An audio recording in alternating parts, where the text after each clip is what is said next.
Hello, ladies and gentlemen. I hope I'm going live about now.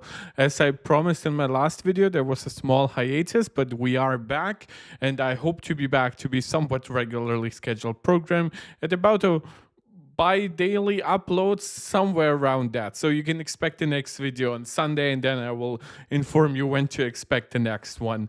Yeah, I'm really glad to be back. We do have something very interesting to talk about today. I don't know how long of a topic this actually is, but I do believe that this is kind of important basically to everyone who cares like about newer iPhones, because for I want to say a few years, but it's actually not even been that long.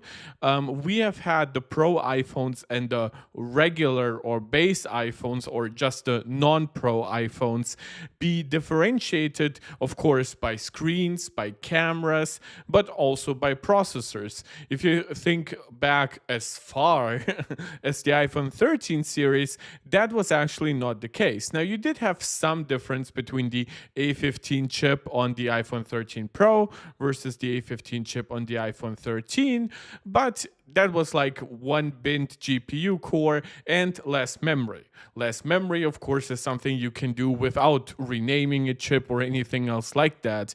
As you can see from Apple's desktop processor lineup, where you can have like 50 billion different memory configurations, apparently.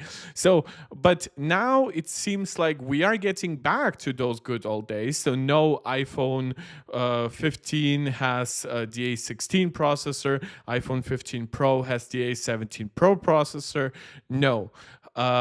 All four iPhone 16 models, that's for one very important. The iPhone 16 generation is still very likely to consist out of four models. So an iPhone 16, an iPhone 16 Plus, an iPhone 16 Pro, and an iPhone 16 Pro Max, or an iPhone 16 Ultra, or an iPhone 16, 17 Slim.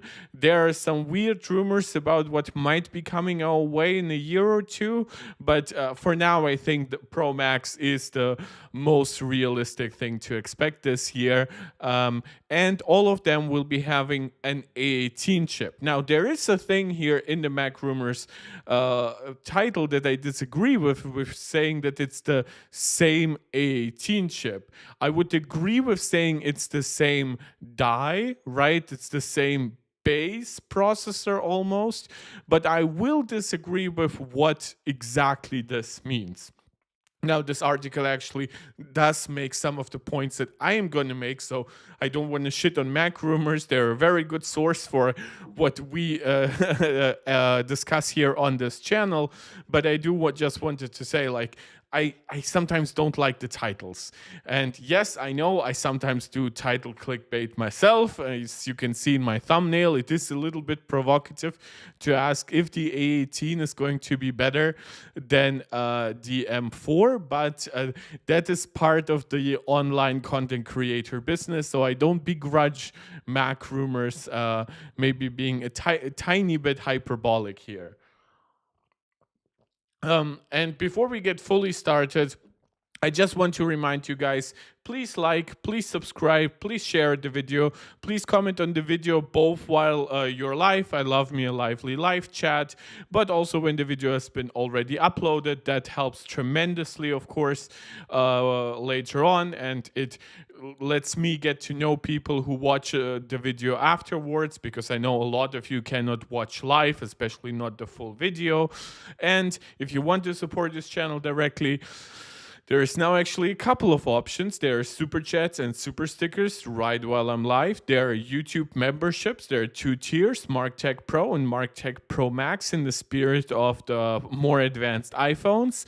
And there is my Patreon memberships, also consisting of several tiers. So however you feel like supporting the channel, even if it's just quote unquote watching the videos, it's all appreciated. If you have the resources and you greatly enjoy the content, please consider doing so in a more direct way.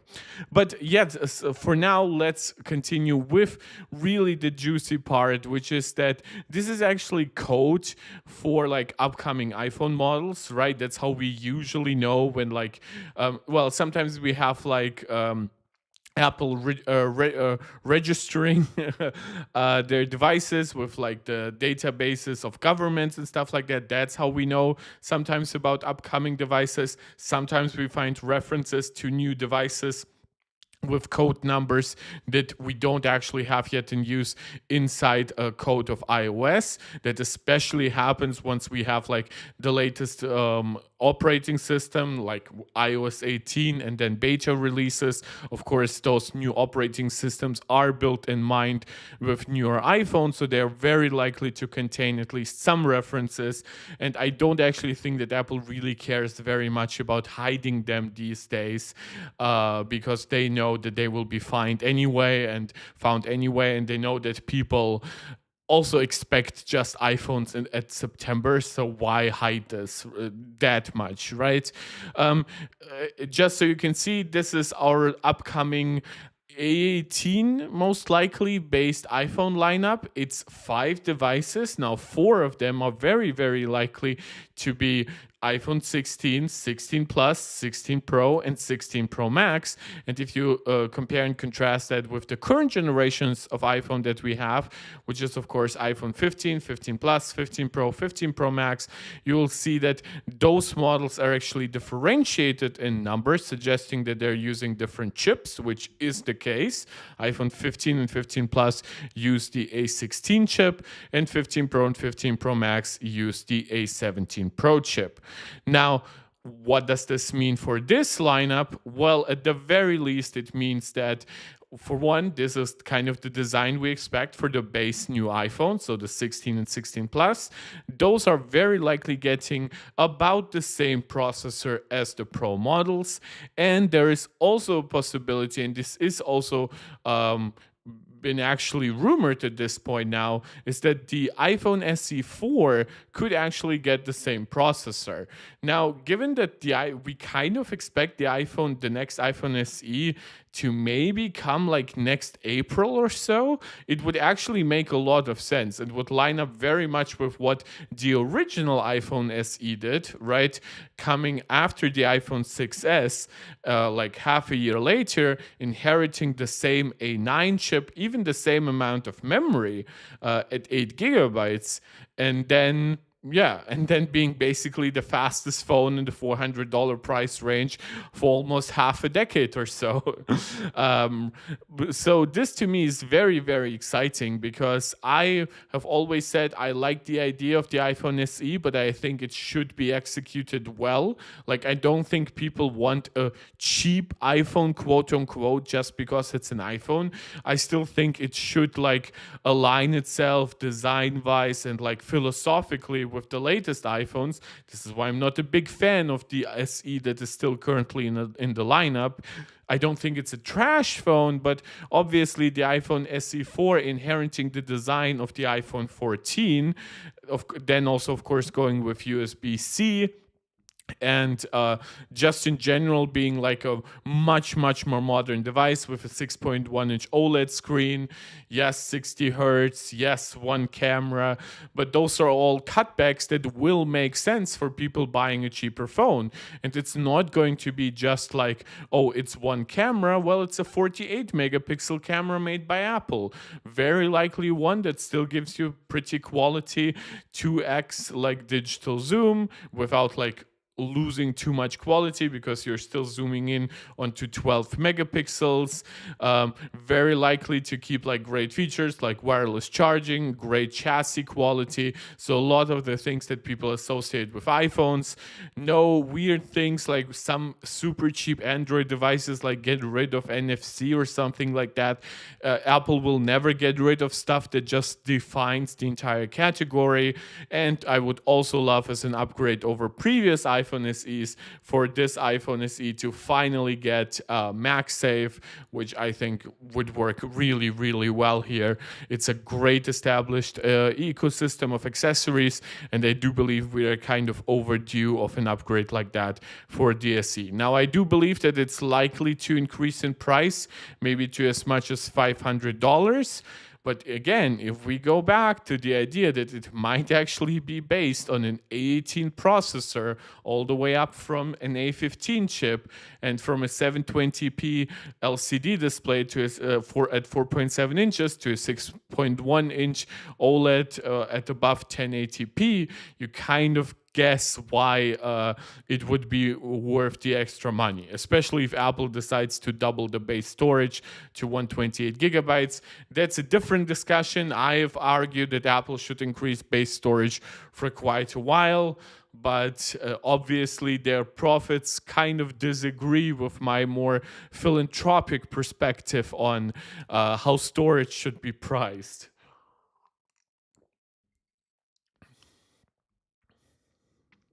Now, when it comes to the A18 chip, we actually haven't had any concrete rumors about the actual processor, right? Now, we have discussed stuff over time, like, of course, the difference between a potential A18 and maybe like an A18 Pro. The reason why we even have the hint of an A18 Pro is, of course, the fact that we got an A17 Pro with the iPhone 15 Pro. But what is also interesting with that is that we never actually got like a non-Pro A17. So it's kind of a little bit of a mess, but most likely that's because of the N3B production at TSMC being quite like limited. So Apple just used whatever capacity they had for the A17 Pro and the M3, and then they said like, you know, guys, you have N3E right around the corner. We are already preparing to launch M4. At this time, they have already launched it, of course. Let us just wait for A18.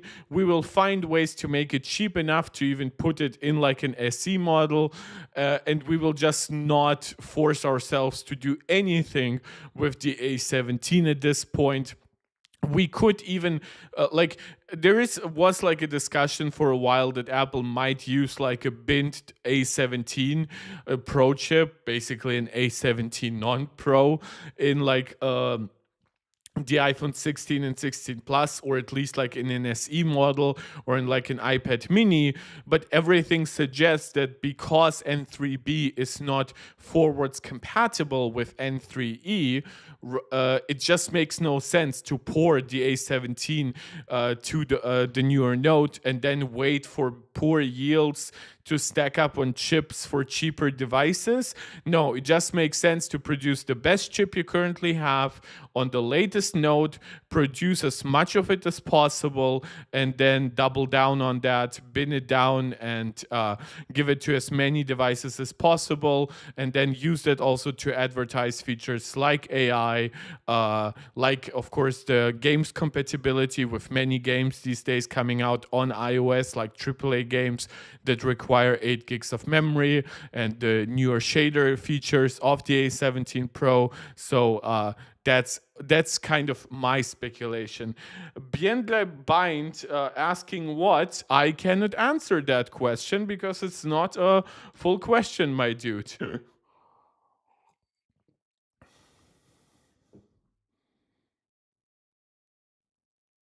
Okay, I have no idea what you're saying, dude. Um, Yeah, so this is basically the rumor that inspired me to make this video, right? Now, it should be said that, of course, we have talked about this in the past as well, because obviously we are kind of like chip obsessed on this website. Now we have added an even cheaper device, an even broader range of iPhones to cover like our A18 obsession. Of course, we've talked up and down on this broadcast about the M4 chip, and one thing that I actually wanted to really discuss today is the potential for how the M4 could inspire the A18, but also how the A18 could still be different, right? So if we just go to Apple's website here and we will find the iPad, right? Now, it's important. The reason why I'm taking the M4 is because the M4 compares very nicely to the M3, and the M3 is in most ways super duper similar to the A17 Pro. They're both based on N3B. Their CPUs have about the same instructions per clock, and their GPU seems to be, again, architecturally about the same. The only thing that is notably different is the way Apple talks about the Apple Neural Engine.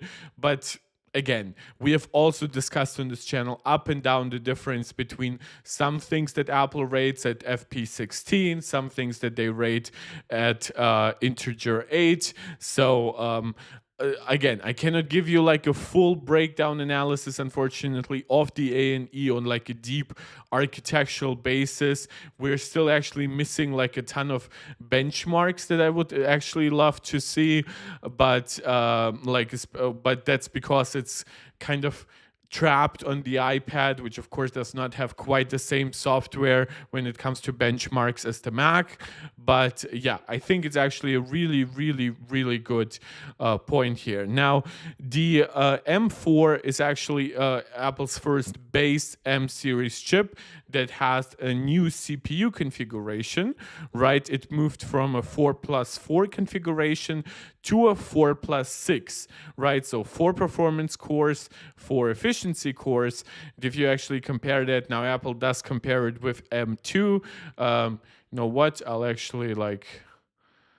I'll open up Geekbench, not because Geekbench is perfect, but because I think Geekbench 6 is a pretty good like baseline to compare.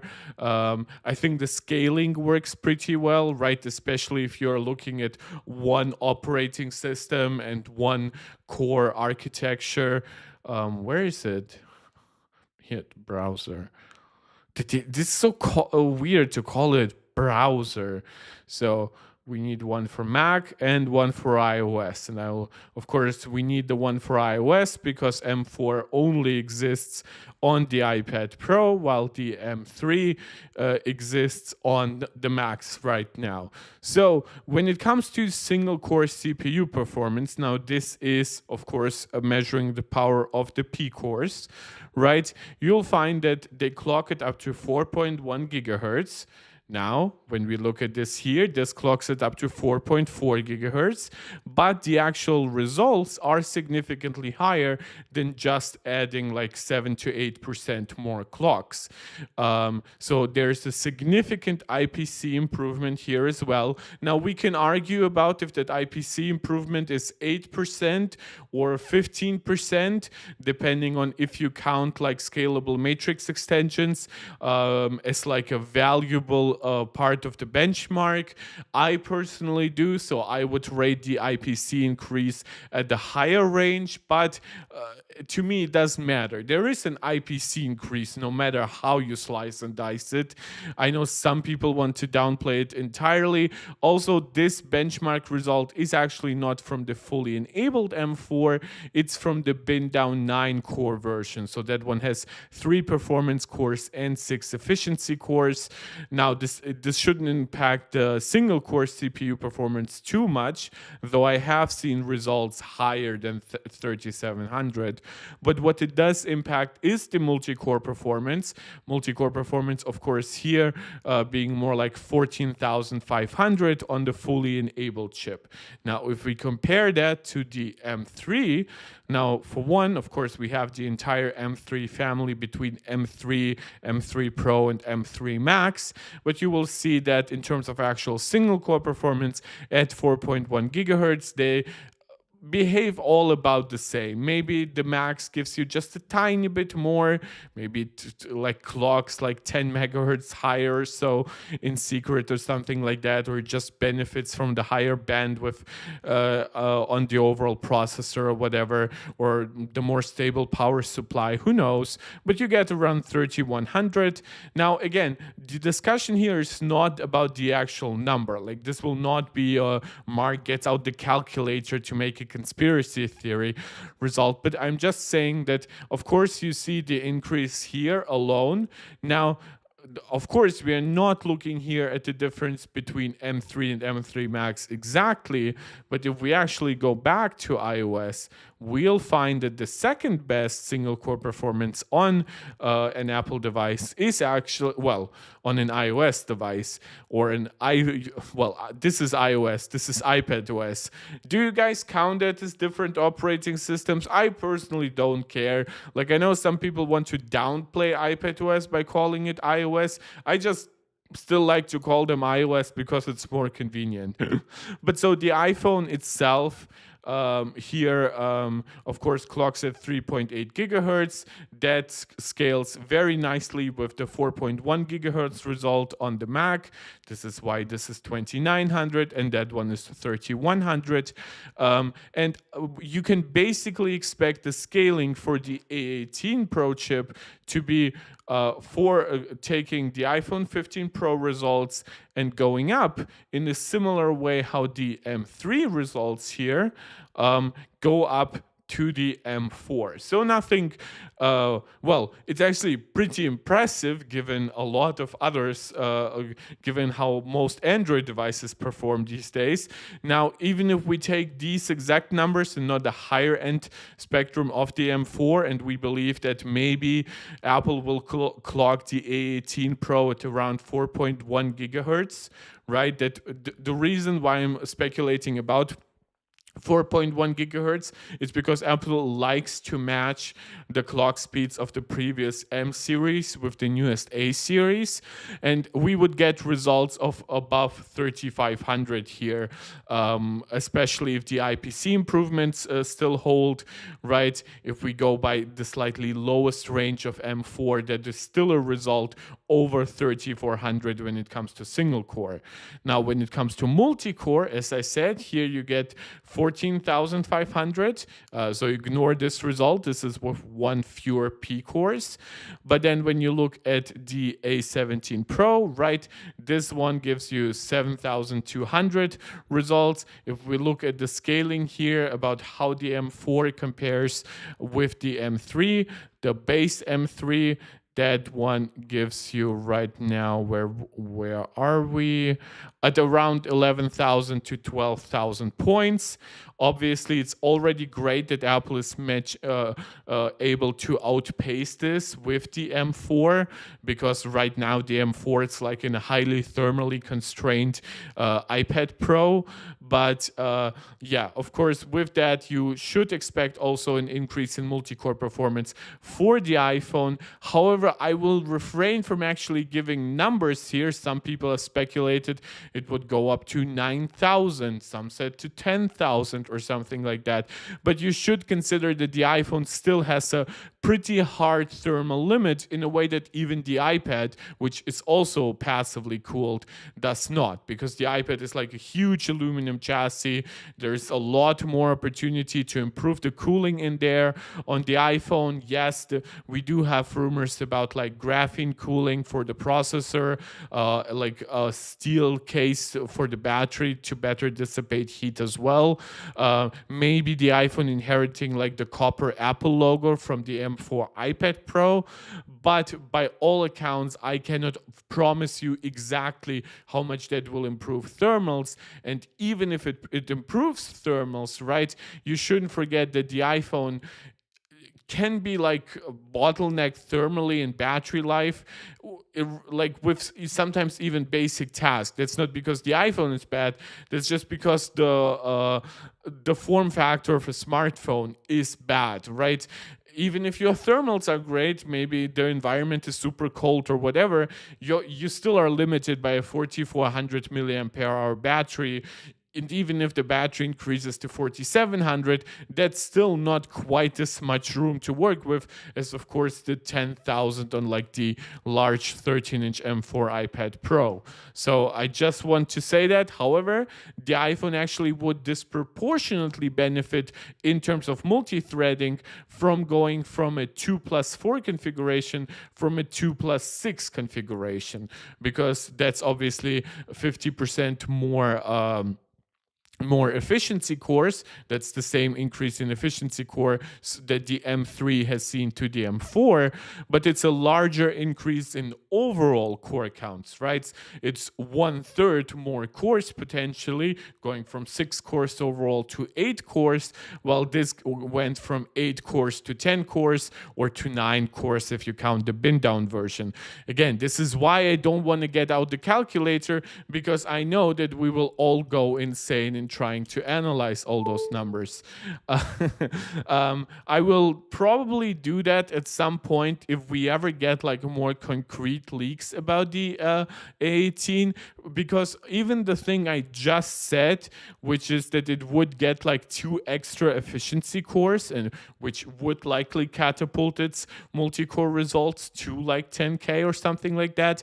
The question about it is we actually don't know. Like quite a while ago, we actually got confirmation that it would be a 2+4 design still, and you can argue if the iPhone would even benefit from 2 extra efficiency cores if your background tasks are already well managed with 4 cores, right? With every new core you pay in power consumption, even if those cores are extra efficient.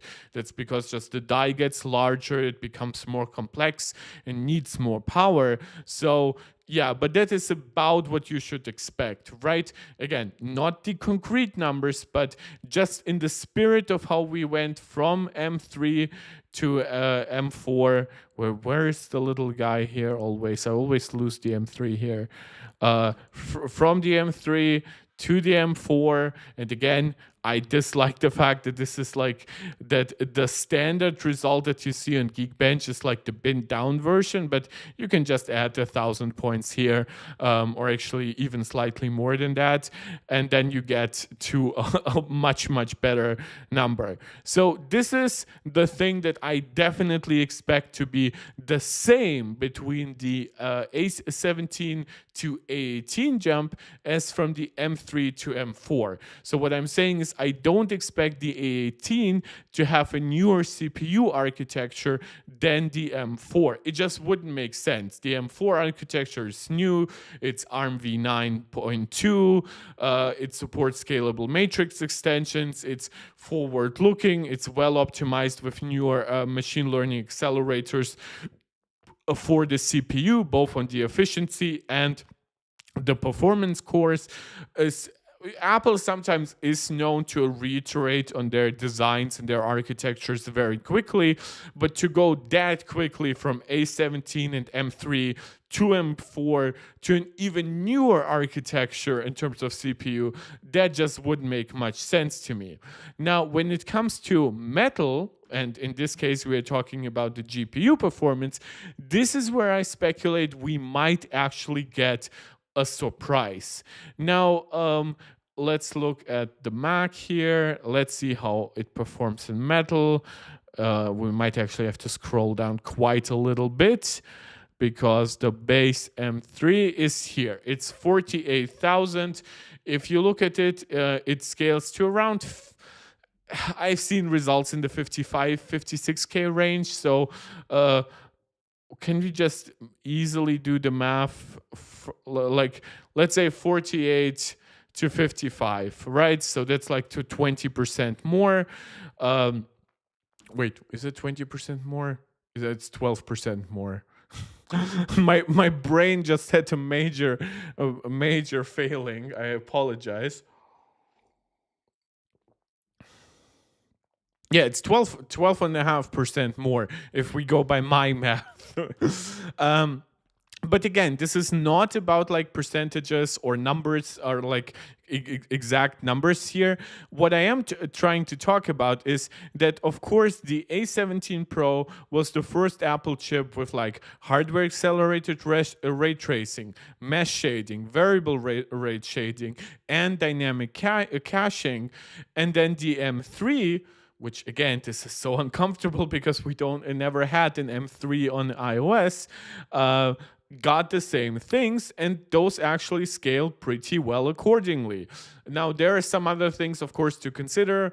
Sometimes it's power, sometimes it's bandwidth, and of course, as much as I like to use like metal here as like a broad overview of the capabilities of a GPU, this is a compute benchmark. This is not a graphics benchmark in the traditional sense, but you can basically expect some nice scaling here. What of course should be noted is that the A17 Pro actually got an increase in GPU core count. It went from 5 GPU cores on the A16 and A15 chip to 6 cores. And what didn't happen neither with the M3 nor with the M4 actually was us getting more GPU cores, right?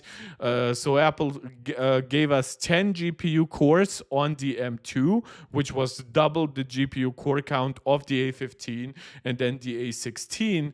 But then they kept the same 10 core GPU on both the M3 and now the M4. So if you ever think, oh, why isn't like this like roughly double that or not, even though, by the way, the M4 does nicely double that, but not the M3, which is actually on the same generation.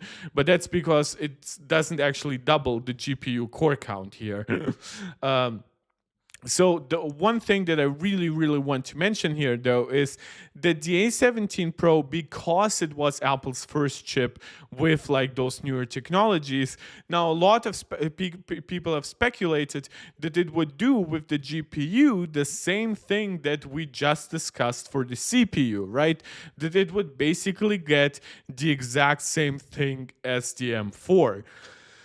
Now, I kind of call bollocks on that. Now, again, not because I know something, but to me, the M4 inheriting the GPU of the M3 is the result of basically Apple not liking the M3 and pushing out the M4 as quickly as possible. Or even the fact that the M3 was most likely delayed for a while because like TSMC delayed N3B. And once N3 was just available, Apple just pushed whatever they had, which was a newer CPU, but still the same GPU. Now, when it comes to the A18 obviously has more time to cook than the M4 did. It does not have to launch on N3E, while N3E is like basically just fresh out of the factory. It gets a few extra months in development. Yes, I know those development periods are like 3 years or so when it comes to a new architecture, but genuinely, more time equals higher chance to get a newer processor, like a newer architecture, whether it's CPU or GPU. And we got a new CPU architecture, as I keep telling you. So my speculation, my hope is that the actual GPU architecture here might scale better than one would think, right? It wouldn't just be when you actually think about it, right? So the uplift here from 47,000 to 53,000, right? Let me just 53 divided by 47. Yeah, it's actually 12%. Like I was that correct. It's 12.7% in this case. And if I do it the way that wanted to do it before, because I had like those results in my head of 55K divided by 48. That's 14.5%. Okay. And by 47. Okay, yeah, so yeah, I was off by like 2% in my calculations. I apologize. My head math isn't quite as good as it was when I was finishing high school, I guess.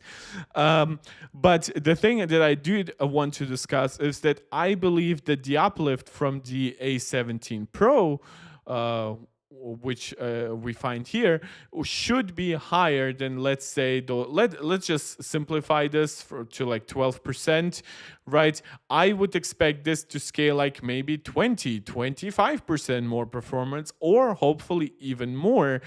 especially in ray tracing. Now, what I'm basing this on is the idea that in general, I believe that the second generation of ray tracing from a major GPU vendor, which in a degree Apple is, they might not produce like standalone GPUs like AMD or Nvidia, but they still produce a lot of very, very relevant GPUs that a lot of developers target. And my speculation is now, again, forget the compute numbers here. They're just here for show. But once you consider what I'm saying, right, Apple could legitimately deliver a great increase in performance. Now, part of that will be Apple using faster memory, which is about 20% faster. This is also what partially enables the uplift that we have seen from M3 to M4. And I believe that on the A18, if it actually has a newer GPU, we could see, like, even if rasterization still only scales by like 20%, I hope that we would see even better scaling in tests that involve like high fidelity ray tracing, maybe higher quality textures, things like that. Now, we haven't yet had rumors about A18 and whether it has like larger cache or something like that, especially a cache that is like accessible by the GPU, like system level cache. But my hope is that the GPU increase on the A17 from A17 to A18 will actually be more substantial than the GPU increase from the M3 to the M4, which is mainly a result from higher clock GPU cores and faster memory. While on the iPhone, I also expect higher clocked cores and faster memory. I would hope that those cores and questions are also somewhat newer. Now, of course, there are also questions about like media encoders. Sometimes there's new media encoders launching first in one specific chip versus the other, like the iPhone 15, the iPhone 13 Pro, for example, with its ProRes encoders and decoders introduced them. Then they came to M1 Pro, M1 Max, and then eventually to the M2. So there is a chance that the M4, the A18 could get like AV1 encoders. For now, we only have AV1 decoders in like M4 and M3. And there's also a chance that maybe Apple further improves on their H.264, H.265, and of course their ProRes encoders, but again, we have not had any clear rumors there yet, and sometimes those improvements are actually not something that is very easy to quantify, because sometimes you will focus as a manufacturer, instead of making like a decoder faster, which again, it's for playback, maybe it would make some sense for like a video editing app or something like that. But most likely what you would focus on is try to make it actually more efficient. So if somebody plays back a video, it actually plays back as efficiently as it can. And then if you try to go in and try to quantify those improvements in like in Final Cut, you won't find those improvements, but that doesn't mean that the media engine is actually the exact same. Now, what I do expect to change is actually the neural engine, and that is that Apple does advertise 38 trillion operations per second on the M4. This scales versus the 35 trillion operations per second on the A17 Pro. Now, I don't know if Apple has a brand new media encoder or they will just do small tricks here, but I do believe that I strongly speculate that the M4 uses the exact same neural engine as the A17 Pro, but then it then uses the efficiency of the N3E Note, and of course the fact that it can utilize higher bandwidth and more GPU compute as well. And what it essentially does, it gives you the same ANE, and it clocks it approximately 10% higher to go from 35 trillion operations per second to 38. My speculation for the A18 would be that it probably comes in at around 40 or even slightly above that, just so Apple can be a tad more competitive in raw numbers versus what we now are getting with the Snapdragon X Elite, with AMD Strix Point APUs, with Intel Lunar Lake. Now, I'm not actually saying that those numbers mean that much because, as I said before, Apple has machine learning accelerators also on the CPU. The GPU, of course, has massive compute that can be leveraged for AI. And of course, every chip will have like different results based on how much memory bandwidth it has. So an M4 Pro, even if it has a 38 trillion operations per second, the same one later as an M4, because it also has a 50% larger memory bus, is very likely to outperform it still. So I'm not saying that those results will actually scale 100% that way in from like those numbers perspectives, but I do believe that this is how Apple will advertise the newer A&E. Now, again, this is all my speculation. We can also discuss, of course, the potential that we've had like rumors about the A17 Pro. Just as I said that there are rumors about it getting 2 extra efficiency cores, that it might go from like 6 GPU cores all the way up to 8. That would of course turn the entire balance on its head. It would very likely at that point outperform like every M1 chip, probably get super close to the M2. With enough bandwidth, who knows, might actually outperform it then. But now we are also talking about scenarios that are very, very likely to hit like thermal limitations. And Apple doesn't really like hitting thermal limitations because that means that they now wasted die space and they're now wasting the potential longevity of a processor, longevity of a battery, and putting way more cooling into a product, all to then get power put into nothing, right? This is why Apple still likes to keep like their A series chips and their base M series chips relatively small, at least in like relation to their capabilities.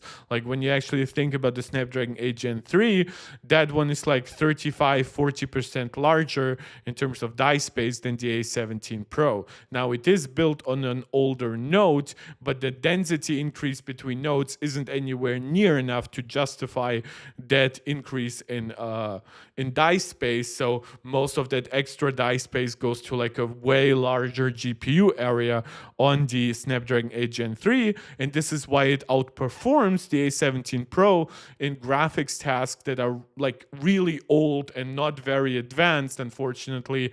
But when you run like a test like Geekbench, this is where the Snapdragon 8 Gen 3 will whoop the butt of the A17 Pro.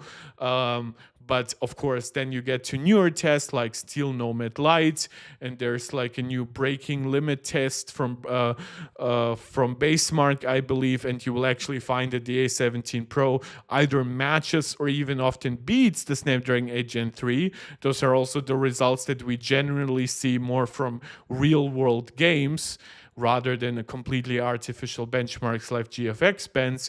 But again, this is not a question about like cross-platform comparisons. Primarily, I'm trying to say the predictions here are actually quite difficult to make because we do not know, is this thing getting 2 extra efficiency cores? Is this thing getting any extra GPU cores? Is it getting potentially memory faster than on the M4? Because at the M4 got 7500 megatransfers per second LPDDR5X. This still has 6400, so that would be 20% faster on the same memory bus. But what if this gets 8500 megatransfers per second, which would be around 35% faster in terms of overall memory bandwidth? So again, a lot of speculative work. My speculation here is that the CPU will be the same on A18 as on the M4 in terms of raw architecture. My speculation is that the GPU will hopefully be newer, and I do strongly speculate that the A&E I don't know how, but it will most likely beat the advertised result of 38 trillion operations per second on the M4. Now, when we actually look, now again, we shouldn't compare it with the M3. The M3 most likely uses different calculations to arrive at its trillion operations per second number. But when we actually look at iPhone, right, iPhone 15 Pro, and we'll find it. Where do we find its performance? This is where we find its performance.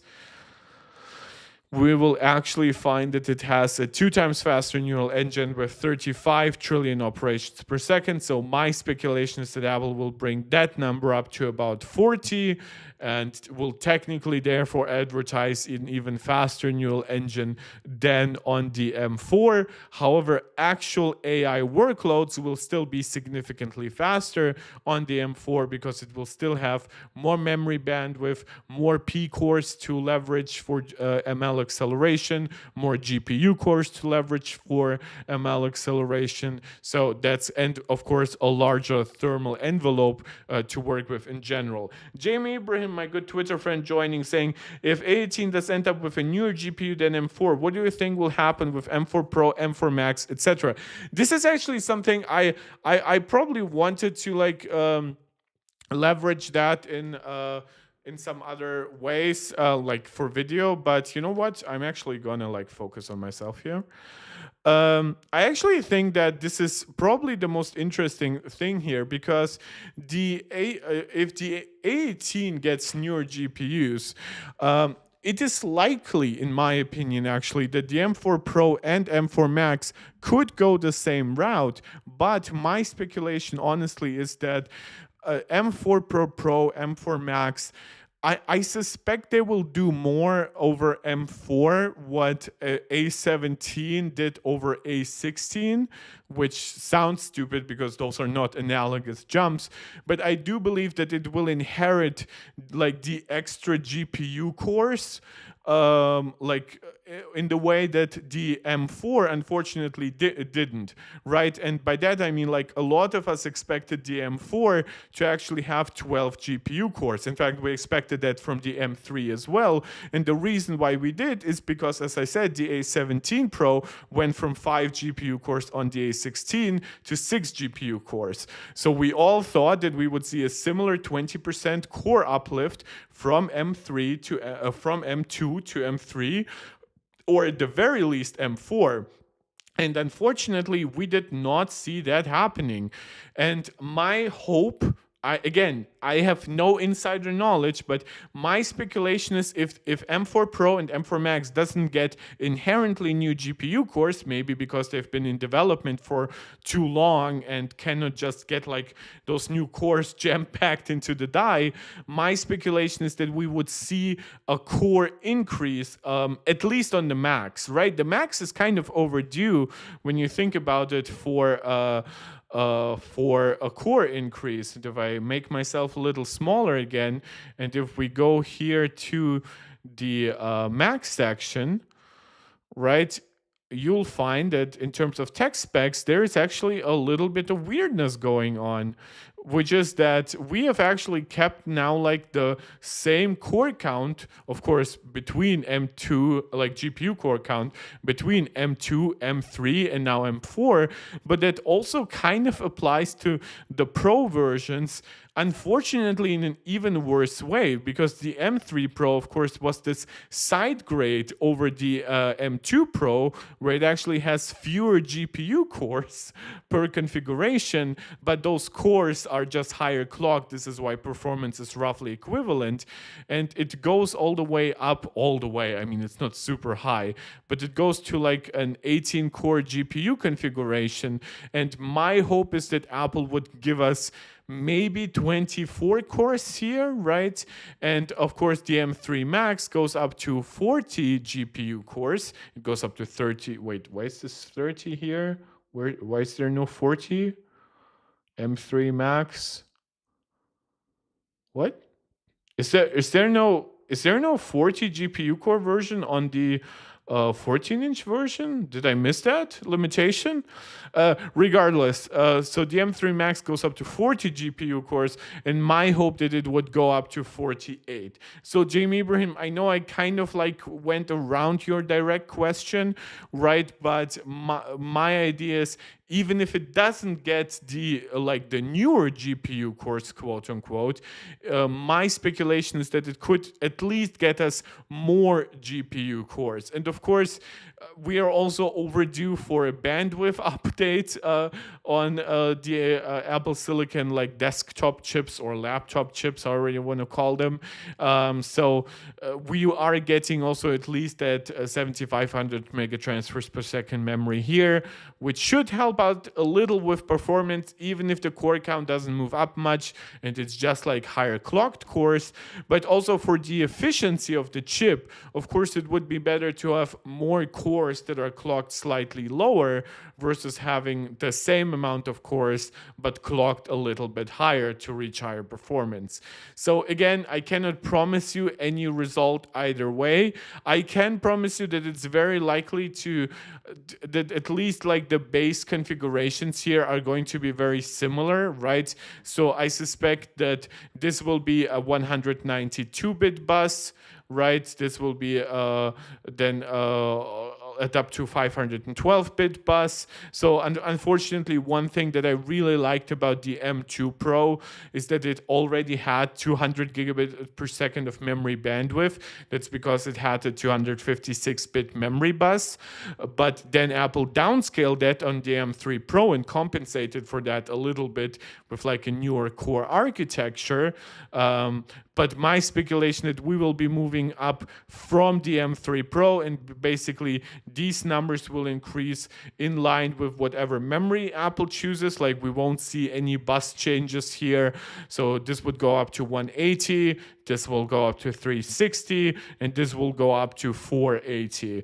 And hopefully the core count numbers here will move from maybe 18 to 22, 24. 30 to 36, who knows, and 40 to 48. Again, those are highly speculative numbers. I cannot promise you any of that, but it is what I would... again, I've used the word speculation a billion times to hedge my bets, but that's kind of what I would expect in a more optimistic sense. There is still a chance that we keep the exact same GPU architecture as these chips, the exact same core counts, and then just a higher memory bandwidth and the higher clocks, because that's what we saw from M3 to M4, unfortunately.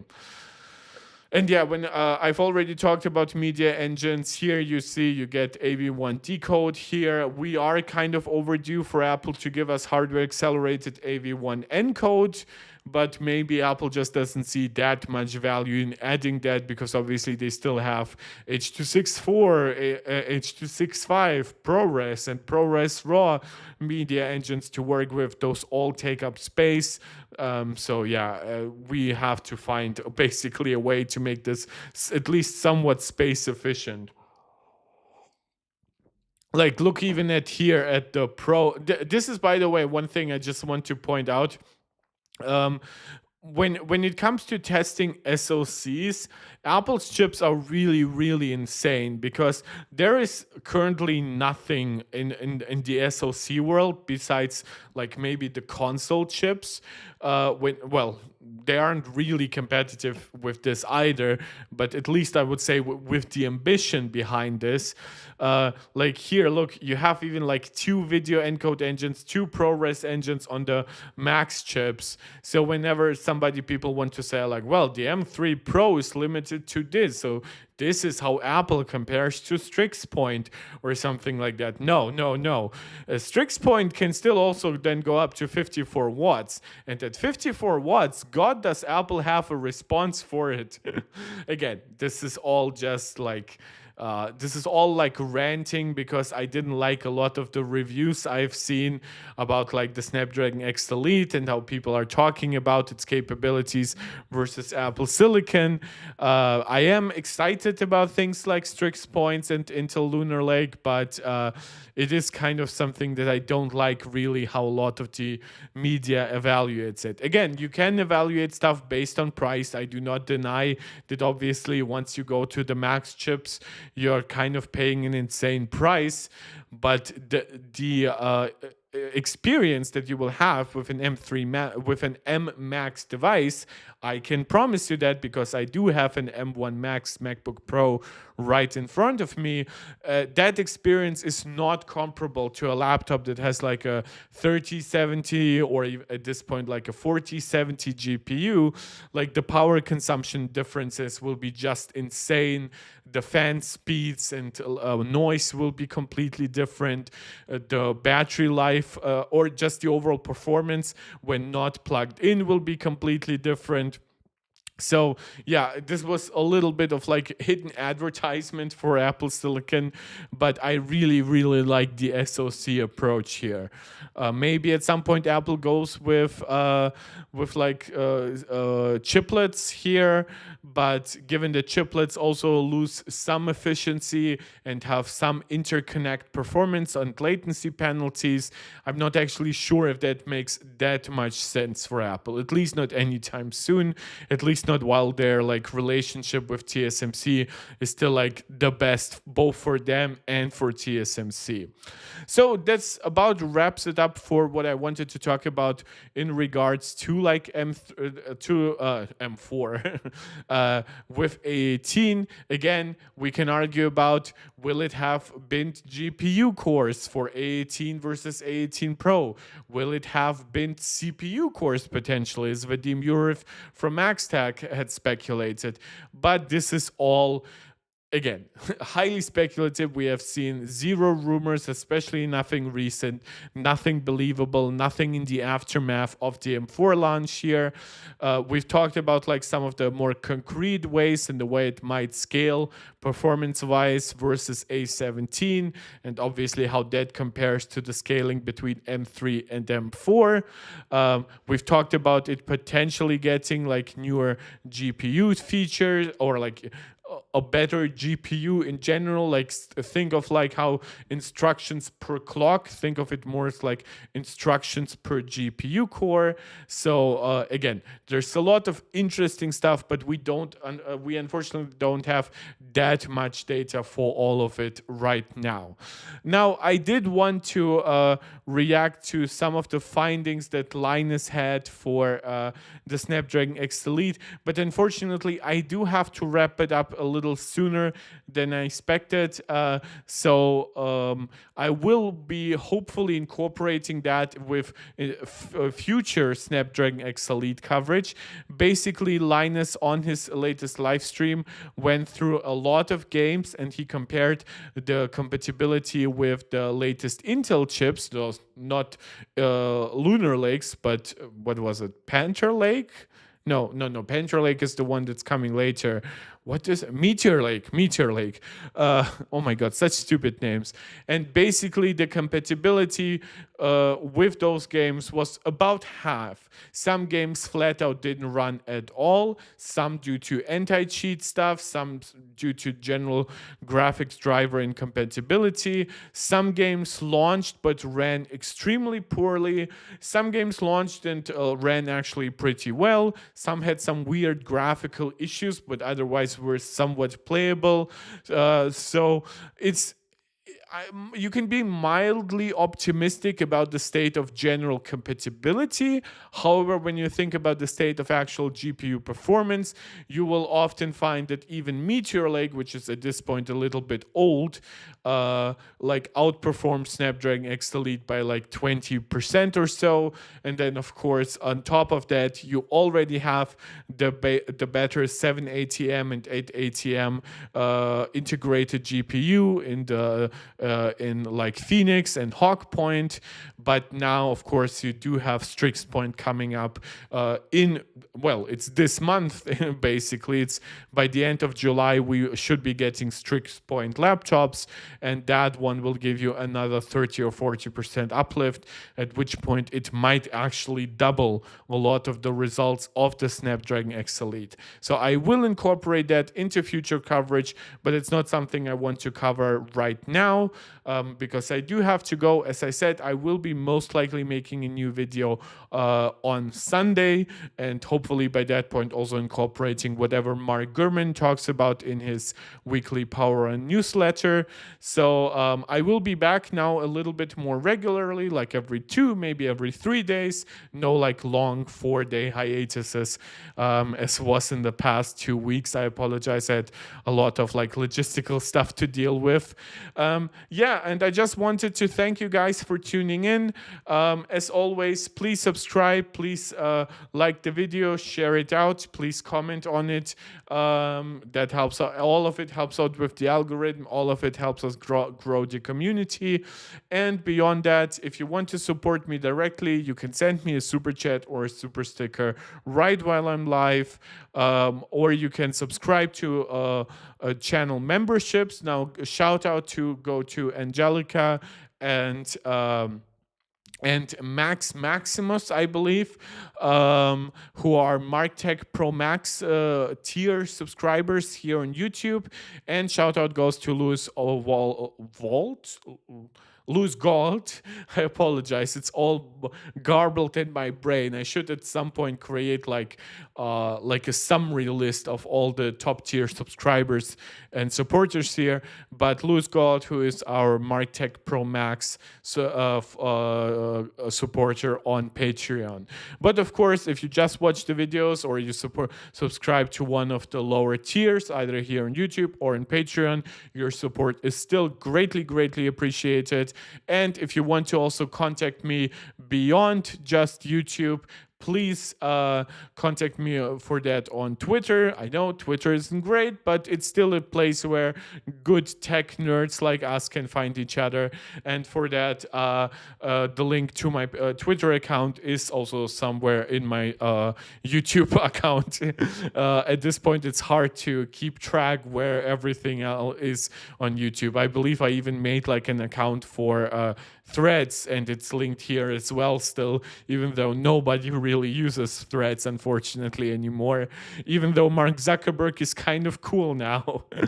But that's neither here nor there. Thank you so much for tuning in. I'll see you guys next time. Let me know until then what you would like to see me cover next.